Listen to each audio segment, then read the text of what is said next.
Las últimas encuestas empiezan a definir un escenario político-electoral de tres tercios, ¿sí?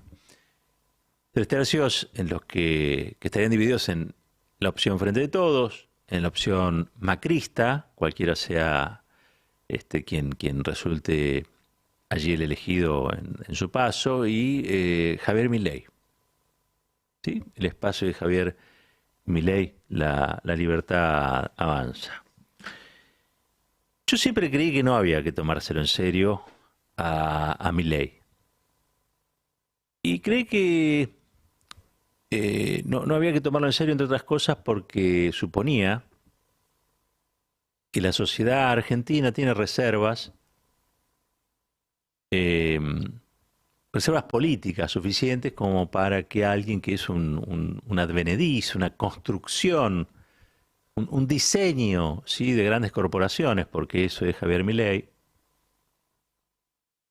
pudiera terciar, en este caso, en una opción política que aspirara a la presidencia del país. Me parecía descabellado, me parecía disparatado, imposible me parecía. Quiero reforzar esta idea porque una cosa no quita la otra. Yo sigo creyendo que Milei es un personaje armado para romper, para dinamitar la política, para hacerla más débil, para fragmentarla también, para que las corporaciones se puedan hacer un festín con la política democrática en el país,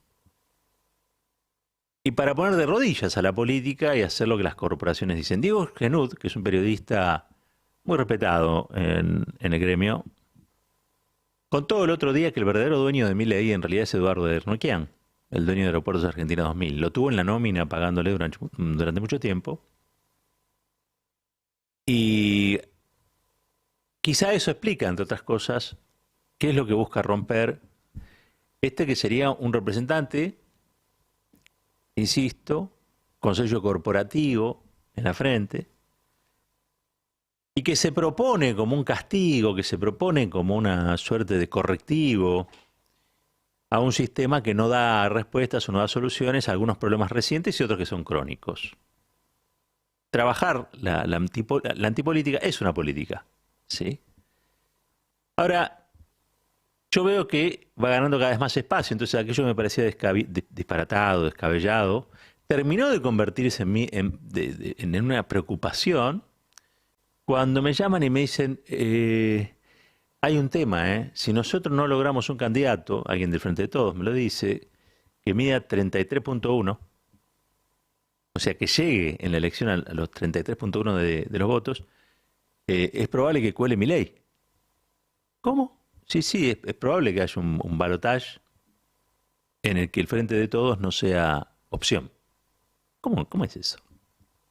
Y sí, porque viene creciendo mucho Milei, y, y es probable que el peronismo no acceda al segundo turno, no acceda al balotaje. Eso explica mi preocupación.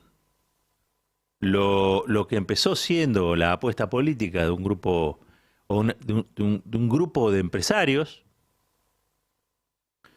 todos muy neoliberales, todos muy menemistas en el pasado, bueno, finalmente se termina consagrando como una opción política con chances de llegar a la casa de gobierno. Claro, y uno dice, bueno, no es tan loco, porque si piensa en Estados Unidos, Trump primero llegó al dibujo animado con los Simpsons, después tuvo un reality show donde echaba gente por televisión y finalmente llegó a presidente de los Estados Unidos de América, el país más poderoso del mundo. Zelensky era un actor cómico y puso a su país en una situación de conflicto, de guerra, con Rusia. Digo, lo que históricamente estaba bien era evitar las guerras, ¿sí? Pero aquí, tratando de que los Estados Unidos y la OTAN favorecieran su posición, ese que era un cómico terminó armando una tragedia, o siendo parte de una tragedia. No lo quiero salvar a Putin tampoco de lo suyo en esto. Pero lo cierto es que ni Trump, ni Zelensky, bueno, ni Bolsonaro en Brasil es lo que se dice, o son lo que se dice, estadistas. No son tipos que tengan en la cabeza el Estado, la cuestión global, la cuestión internacional, la historia de su época, sino que se ofrecen como látigo para castigar aquello que molesta a una porción de la gente que en determinado momento se vuelve mayoritaria. La Argentina atraviesa una situación que es como la República de Weimar, nos decía el otro día Ricardo Rajendorfer, hablamos con él. La República de Weimar es la antesala de Hitler en Alemania. Es un momento económico, es un crack económico para Alemania, con desocupación, con inflación, y allí emerge lo que fue el nazismo como fenómeno. No iban al principio de todo a decirle vamos a quemar gente en los hornos, sino vamos a sacarla de esta situación de postración y humillación, porque producto de los acuerdos del Tratado de Versalles, Alemania había quedado en una situación muy humillante, ¿no? Imaginemos que se hacían llamar imperio, y después todos los que le habían ganado la guerra le habían dado un castigo. El pueblo alemán se sentía muy ofendido y además castigado por malos gobiernos. Y esa sería como la semilla envenenada que traen a estos personajes. Nadie podía imaginar que un tipo como Hitler podía gobernar Alemania.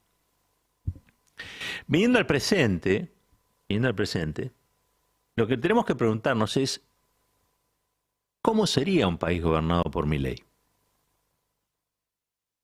Hicimos ese ejercicio, en términos prácticos, digo, ¿cómo sería un país gobernado por Milei? A ver, primera de las propuestas, dinamitar el Banco Central, es decir, te quedás sin moneda, es decir, dolarizás. Miren, no hay ningún lugar en el mundo que funcione sin Banco Central. No existe. Solo existe en la cabeza de Milei, que como vemos está bastante despeinada.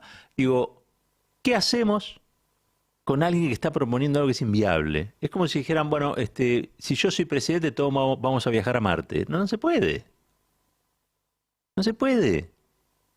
Dolarizar. Hay muy pocos países del mundo que han dolarizado sus economías. ¿Y saben qué? No les han resuelto ningún problema a sus economías y a sus pueblos.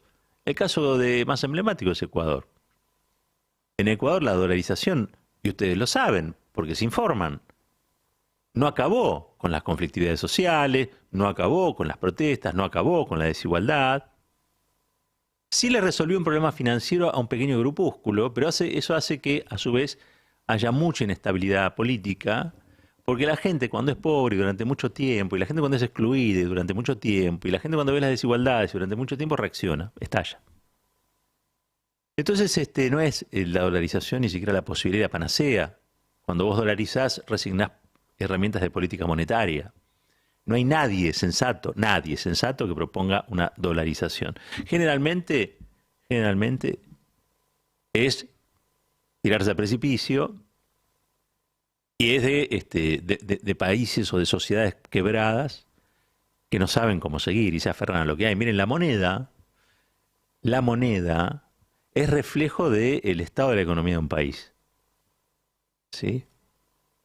Entonces, cuando vos tenés o querés adoptar una moneda que no es la tuya, que es de otro país, primero te tenés que fijar cuáles son las simetrías y las asimetrías que tenés con ese país. ¿A ustedes les parece que nosotros somos Estados Unidos? Porque acá hubo y existió alguna vez, y Milei es apoyado por el menemismo residual, gente y por el propio Caballo, que creyó que un dólar valía un peso. Un dólar valía un peso. Mire, existen los perros verdes, pero un dólar que valga un peso no existe. Entonces, si nosotros vamos recapacitando un poquito en la sobremesa familiar, donde podamos, y aparece alguien diciendo, oh, porque lo que dijo Milei, miren, si, por ejemplo, se dejara de contratar médicos, policías, bomberos, empleados que presten servicios en ANSES, en PAMI. Mire, hablan de recortar o hacer recortes en el Estado, que es básicamente despidiendo gente. Lo que debería preguntarse en todo caso a alguien es si esos empleados o esas empleadas están haciendo lo que corresponde o no en materia de trabajo. Pero, por ejemplo, te dicen hay que recortar el gasto. Y contratar gente para prestar servicios, que es lo que se le exige al Estado, exige gastos. Exige gastos. Y esos gastos muchas veces son, sí, en sueldos, en salarios, de los nuevos policías, de los nuevos médicos, de los nuevos docentes en las universidades. Sí, un país necesita crecer y cuando crece, su gasto se convierte en inversión. Y esa inversión tiene que ser cada vez mayor, porque si no, no se pueden asegurar derechos. ¿Qué dice la derecha? Que no haya derechos. ¿Qué dice la derecha? Que no se cobren impuestos o que los bajen. Bueno, hoy vamos a hablar un ratito con Cristian Girard, que es el recaudador del ARBA, en la provincia de Buenos Aires, la mayor del país, para que nos cuente qué pasaría si Argentina deja de recaudar impuestos, o que cualquier país deja de recaudar impuestos. Después dice, bueno, pero no, el tema es la eficacia. Bueno, por el otro lado, a un gobierno no lo dejan gobernar como corresponde, es el gobierno de Alberto Fernández y el de Cristina Kirchner, y le exigen eficacia. Después le tienen trabado el Parlamento. Con la Corte Suprema no dejan que sus decretos tengan ejecutividad. Impiden el funcionamiento del Parlamento, impiden el funcionamiento del Consejo de la Magistratura y le piden eficacia. Claro, al gobierno lo van arrinconando para que tome medidas de derecha. Y en algunos casos lo hace, desgraciadamente. Desgraciadamente. Pero bueno, Milei promete que él bajando impuestos va a resolver problemas. No, los va a incrementar. Vas a tener más problemas. Porque vas a tener menos servicios, vas a tener menos derechos, vas a tener menos educación, vas a tener menos salud. Claro, porque al fin de cuentas, y menos seguridad, al fin de cuentas lo que él propone es que cada uno ande armado. Como en Estados Unidos. Bueno, si cada uno anda armado, el que tenga el arma más grande es el que gana. Y ese es el tipo de sociedad que propone Milei. Una donde los más grandes se coman a los más chicos. Eso funciona en la naturaleza. Pero en la vida de las sociedades modernas no tiene que funcionar así. Tiene que estar el Estado equilibrando, igualando las oportunidades, protegiendo a los más débiles, para hacer sociedades vivibles, inclusivas. Milei propone todo lo contrario. Es el sálvese quien pueda, es la ley de la selva. Y hay que preguntarse si ese es un país vivible. Si queremos que nuestros hijos y nuestras hijas vivan en un país así. Si Milei fuera gobierno, por ejemplo, no tendría, porque la mayoría de sus candidatos en distintas provincias no los conoce nadie, los votan poco. Sacó 8 puntos, 7 puntos en el candidato, por ejemplo, en Neuquén, que era el candidato de Milei. Había sacado más votos cuando fue candidato de la coalición cívica. Y ahora que fue candidato de Milei, sacó menos votos. Sería además un presidente que tendría que gobernar por decreto porque no tendría mayorías legislativas. Imagínense a Milei dinamitando el Banco Central, dolarizando, tomando deuda, despidiendo gente en el Estado, sin ningún tipo de apoyatura política porque no tiene diputados propios, porque no va a tener gobernadores propios. Sería una instancia, yo diría, de contienda civil, porque no habría posibilidad de que él construyera el consenso para gobernar.